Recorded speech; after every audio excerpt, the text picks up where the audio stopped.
حضرت خالد بن ولید رضی اللہ عنہ کا پیغام مسلمان امت کے نام۔ حضرت خالد بن ولید کے انتقال کی خبر جب مدینہ منورہ پہنچی تو ہر گھر میں کوہرام مچ گیا۔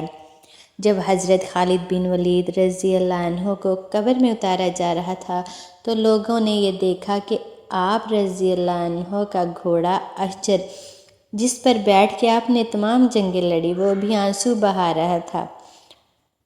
حضرت خالد بن ولید رضی اللہ عنہ کے ترکے میں صرف ہتھیار، تلواریں، خنجر اور نیزے تھے۔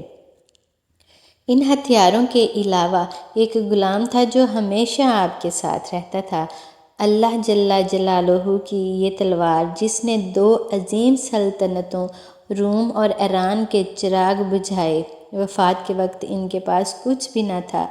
آپ رضی اللہ عنہ کے جو کچھ بھی کمایا وہ اللہ جل جلالہ کی راہ میں خرچ کر دیا، ساری زندگی میدان جنگ میں گزار دی، اور صحابہ اکرام رضی اللہ عنہ نے گواہی دی کہ ان کی موجودگی میں ہم نے شام اور عراق میں کوئی بھی جمعہ ایسا نہیں پڑھا جس سے پہلے ہم نے ایک شہر فتح نہ کر چکے ہوں، ایک شہر فتح نہ کر لیا ہو، یعنی ہر دونوں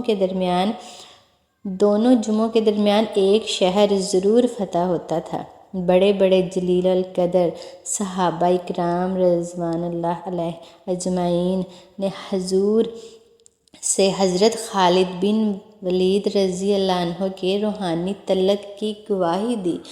خالد بن ولید رضی اللہ عنہ کا پیغام مسلم امت کے نام، امت محمد کے نام۔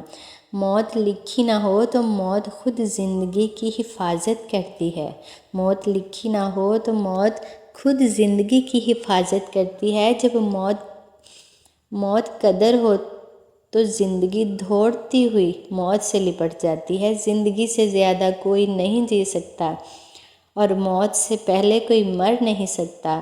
دنیا کے بزدلوں کو میرا یہ پیغام پہنچا دو کہ اگر میدان جہاد میں، میدان جنگ میں موت لکھی ہوتی تو اس خالد بن ولید رضی اللہ عنہ کو موت بستر پر نہ آتی۔